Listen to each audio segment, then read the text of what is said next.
What is going on, YouTube?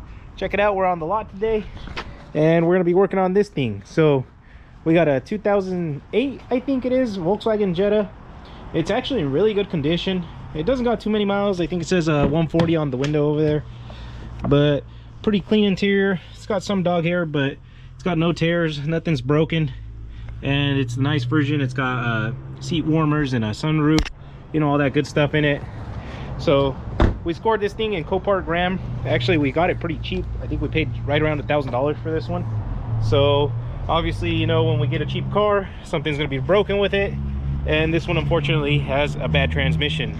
So that's what this video is going to be about. Might be a little bit longer video because it's going to be a step-by-step. So let's go ahead and get started on this thing. So I already did go ahead and pull out the battery and the cover there. I was just getting started on it, and then I realized I should probably record a video for you guys.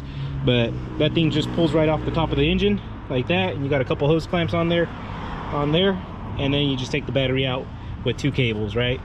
So from here on, let's get going. Okay, so once you get your battery out of the battery tray, you're going to want to take the battery tray completely off itself. So it looks like it's just got a couple 10mm here. So let's go ahead and zip that thing off, and then that's going to give us a good visual of our transmission. Now would probably be a good time to drain your coolant as well.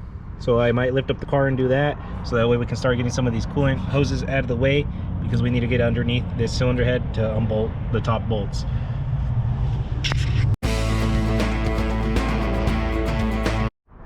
Okay guys, so I went ahead and lifted up the vehicle, but what we're going to want to do now is we're actually going to drain our coolant and then drain our transmission fluid, and then we're going to keep on going. We're actually going to take out both axles. So in order to get these axles out, you actually had to take off the wheel, get these 3 bolts off from the lower ball joint, and then we can go ahead and slide the whole hub over once we get the center axle bolt out. So I'll put you guys on a quick time lapse while I do one side so you guys can see how it's done.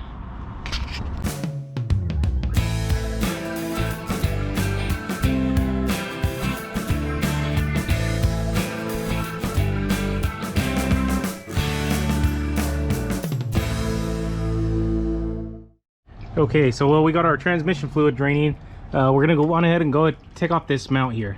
So looks like you got 1 bolt here, you got 2 here. So just take off that whole thing. It should slide out forward, and then we're gonna go ahead and take off this axle cover, and our goal is to be able to get into this here. So you see that plug, we got to take that off, and that's where our torque converter bolts are going to come out. So and while we're in here, we're going to take off all these bell housing bolts. So I got this one here, we got one down here, we got one right there, and then probably the bottom starter bolt, and all these plugs here. So we got 1, 2, 3 plugs here. So let's go ahead and get all that stuff off of there. We did get our axles out. They were pretty seized in there, so I had to whack them out with the hammer. As you can see, somebody looks like almost put some green Loctite or something on there. I don't know why, but I had to hammer them out of this hub here.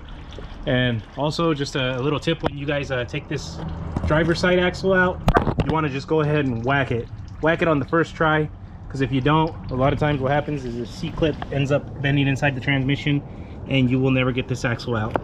So yeah, well, let's keep on going. Let's go ahead and get all this stuff off of here, and I'm probably gonna go ahead and zip off these torque converter bolts as well.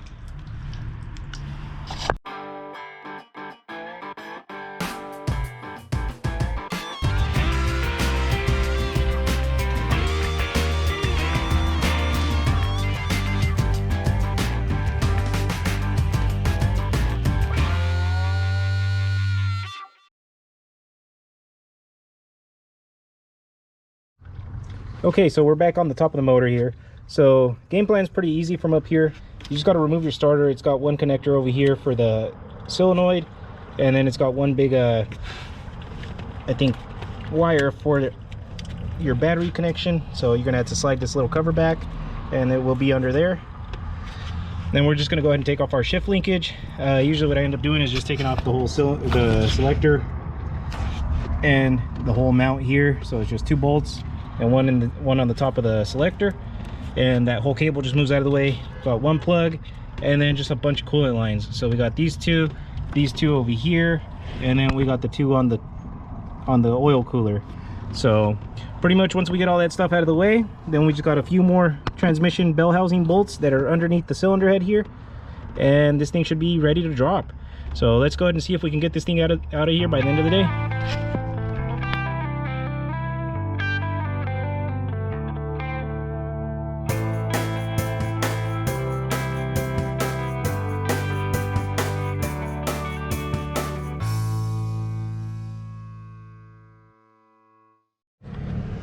So we got all of our connections off, we got our connectors off, we got our starter out, and we got all of our coolant lines off. So now I just got one bolt here right under the cylinder head. There's one dead center, and we got these two mount bolts. So now what we're gonna do is I'm actually gonna go ahead and put a jack stand underneath the engine, maybe with the board or something, so that way we don't crush our oil pan. But so we're gonna support the engine, and then we're gonna put the jack under the transmission, and then we'll go ahead and loosen up these bolts and slowly jack this thing down. And if I need to get the car out of the way, what I'll end up doing is probably just lifting the car up a little bit with the lift. So let's go ahead and do this.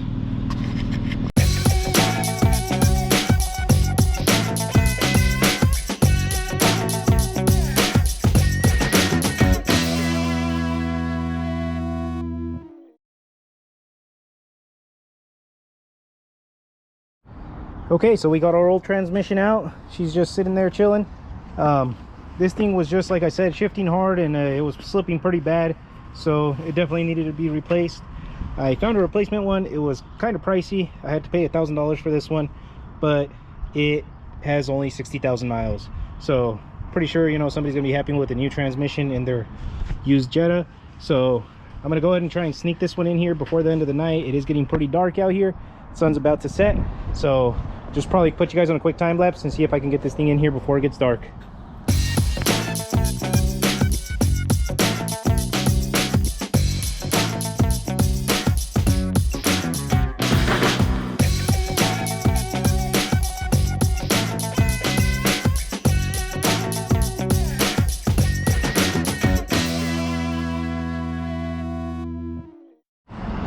Okay guys, so we got this thing all back together.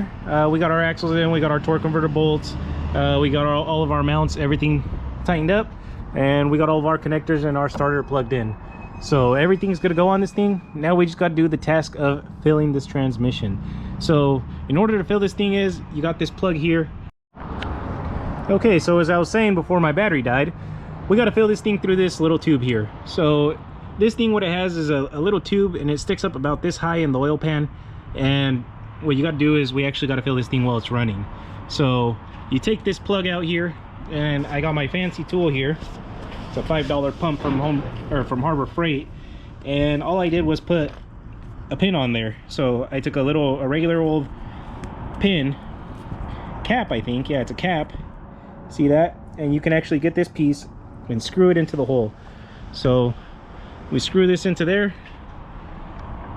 Screw it into there once the plug's out, and then we go ahead and put our pump on there, and we turn on the car and we fill it full of oil. And you know, once it's dripping out of this plug here, your transmission's full. You got to run it through the gears, make sure it's dripping out of this plug while the car's running, and you know it's topped off. So I'm gonna go ahead and do that, and I'll put you guys probably on a quick time lapse for this one too, because sometimes it takes a little while.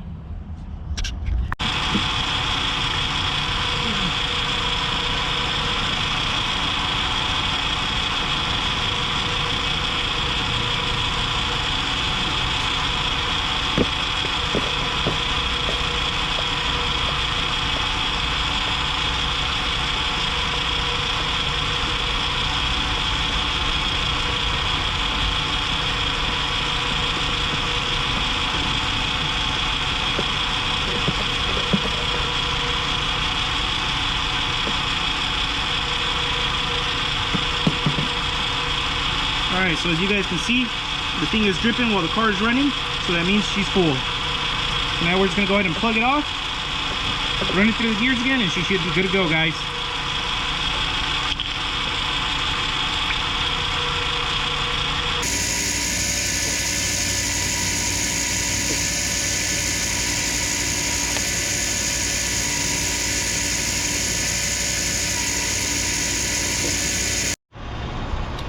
All right, so it is getting pretty dark out here, so sorry about the lighting, but as you can tell, she is running. She's purring like a kitten. It sounds really good, so let's go ahead and take this thing for a test drive. Okay, so we're cruising, guys. I mean, this thing rides smooth. You can't even feel any of the shifts. So it runs through all the gears just perfect. It looks like this training's gonna work out. Like I mentioned earlier, we did score on this car. It was right around $1,000, and then we had to pay about $1,200 for the transmission. You know, maybe a couple $100 more for a filter and fluid, and she's good to go. So we are about $2,500 into this, maybe after detail and shipping and everything. So this is a good $5,000 to $6,000 car, maybe a little bit more. So I'm gonna double my money on this one. So hopefully we can sell it quick. And yeah, guys, remember, stay up, hustle hard.